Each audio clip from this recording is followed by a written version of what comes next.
Okay, so welcome back. Welcome to this series on Claude, which we are having, and we have reached the Claude Chat features. And let's look at the second part of the Claude Chat features, which we have. So now we have all these are available in the free tier again. Okay, to be clear. So first are the tools. So if you look at the tools, then any tools, like basically this is a web search. So web search is one of a tool that it uses, and it can have many other tools. So web search tool, it, because since we know the AI models are having some cutoff date, so web search tool it uses to get latest information from the Google around the topic which you have mentioned. So that is one tool. Second is around the connectors and extensions. So now here is where things starts getting more and more interesting, because connectors are again increasing the power of your Claude to do certain, the capabilities of a Claude are increased.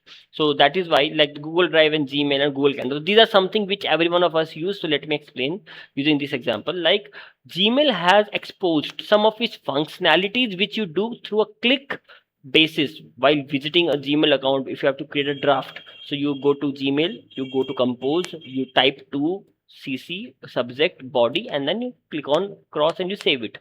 Now this functionality which you used to do manually has been brought through a API feature which was already there, but now that capability has been given to Claude, because API of Google, we could have written a Python code to do the same activity even before ChatGPT came. It was a very old technology that through API we can make a Gmail, we can read an inbox, we can send emails, we can make a draft, we can do each and every activity which we do in email via typing. We can do the same via API without the need of a manual intervention. This technology is as good as old as 2016, 2015, the API technologies and all.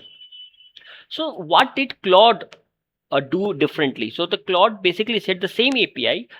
It said Google to have a MCP, Model Context Protocol. So it had a specific protocol of how you should be exposing your APIs, because when we used API, even we had some protocols. We have HTTPS protocol, Hypertext Transfer Protocol, in a secured layer.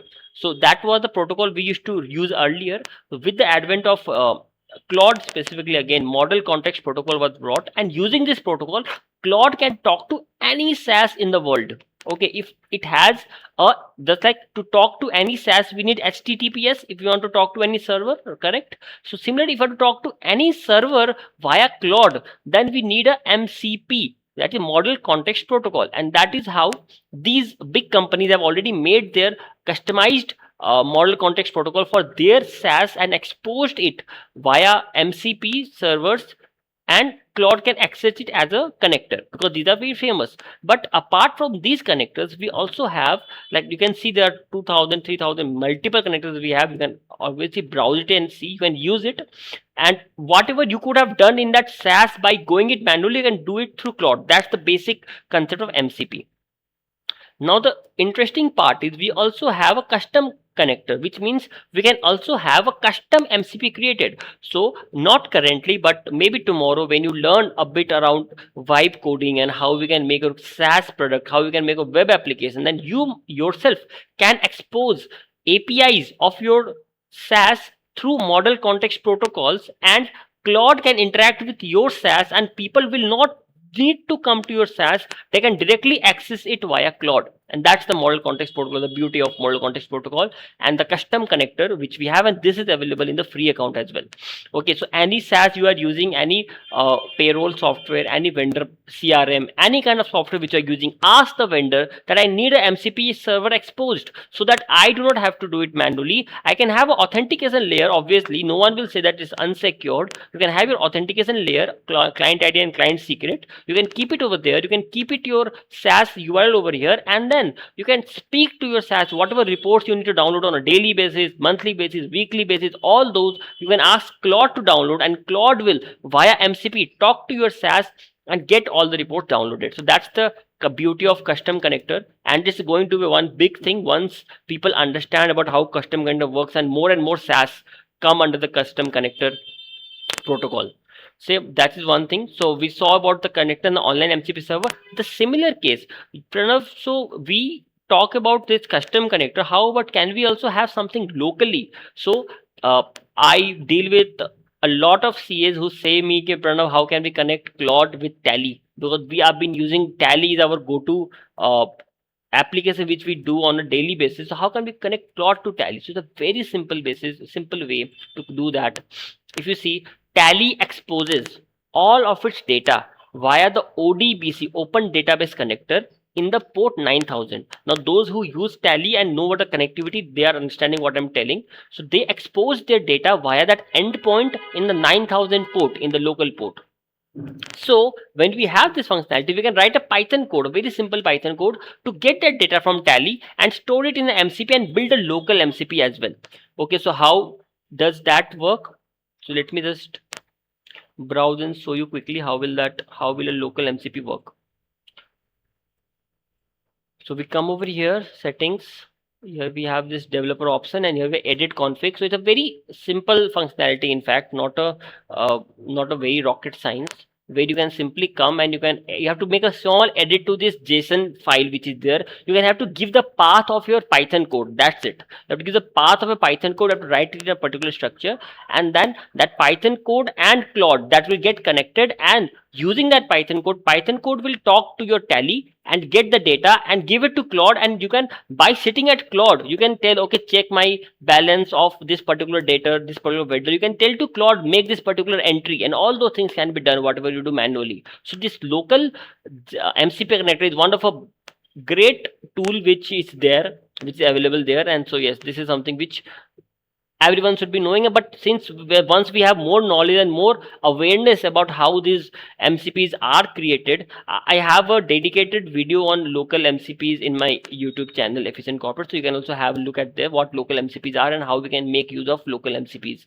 It's a very simple tool, and I had made a MCP for GST reconciliation in that video. So another one important thing which we have is skills. So skills are something which are, you can't miss skills if you are talking about Claude. So skills are basically a written set of instructions which are already pre-written. Suppose you are a chartered accountant with 10 years of experience of how to answer GST so-called notices. Obviously GST has been there for only 9 years. So, but yeah, you have that experience of answering so-called notices to tax authorities. So based on that experience of how to answer it, what structure to keep, how to quote case laws, how to quote section number, sub clauses, and all those provisions. So based on that skills, you can write down a skill. You can basically write your own skills instructions, and you can write your own skills. You can create a skill with Claude, and whenever that particular answering of so-called notices is required, you can mention that, okay, please refer the correct skill. So that in that way Claude will always answer as per your skills only. Suppose you mention a skill that please give your output based on the GST sections and GST notifications only, and do not include any other hallucinations. So in that way Claude will always give the answer based on the act which it has. Otherwise it will say, I do not know. So that is the power of skill, and how you can make sure that the skills enable that the Claude gives a better answer, and that is also helpful on saving your tokens.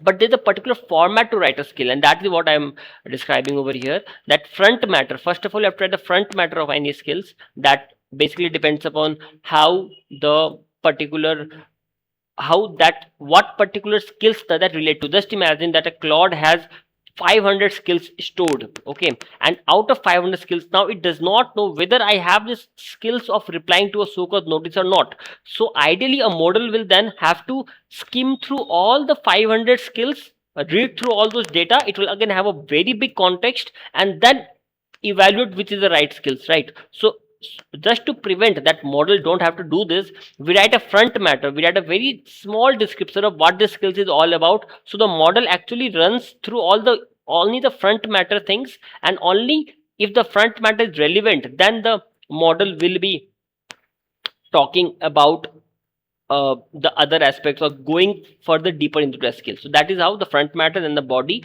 I've read the body. There's a particular link I have written, that how through that link you can access that how to write a skill, that what is the specific the good ways of writing a skill, standard ways, best practices of writing a skill, so that you can mention. And that the link is there in the at the end of this presentation. Okay, now this was all around the skills. So skills, why are skills important? It because it teaches your Claude Code all your experience. You can give it via skill. Okay, and once it learns your style, it will never make a mistake, and that is how you can get the best response in the first sort itself. Now, second is the plugins. So plugins are basically, I describe it as a package of multiple skills which are written by the some particular industry experts or some particular SaaS company who are the leader in a particular thing.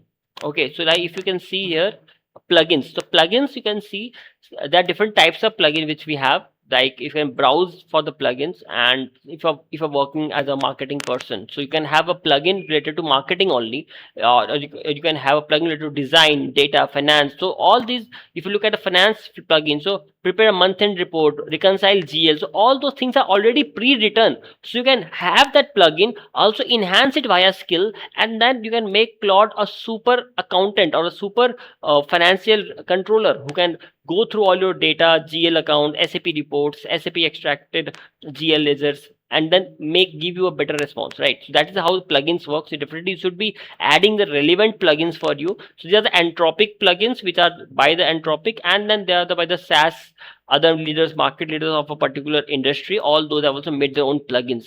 So that is how things work. And you can see this like an Chrome extensions. Okay, just like Chrome extensions which we had. So these are the capabilities. It enhances the Claude capabilities, and it kind of tries to make a general LLM into a more specific LLM. Okay, so that is how these things are very important. These are some important links for the things which I've mentioned over this video. You should definitely visit this repository of Anthropic skills, because it has written multiple skills which are there. Okay, so if I try to open this, so these are skills. You can see this is skills. I just want to show you the front matter, what front matter exactly is. Suppose I have this front end design and a skill.md file. So the front matter is this one. This is the front matter. Okay, this is the description which it has of what the skills, license, and the name. If you look at the code level, so this is the front matter. So this is a YAML portion which we say YAML. So this is the portion where we describe about the name of the skill, the description, and the license. Okay, so this is how it looks, and Claude will only read this much and decide whether this skill is relevant for me or not. So that is why writing the description is also very important, that you write it in a much better manner. Okay, so this is around that, as in skills and all. You can definitely have a look. So with this we complete the part of Claude features, that what are the features which Claude has, and going forward we'll be looking at other Claude projects and products as well.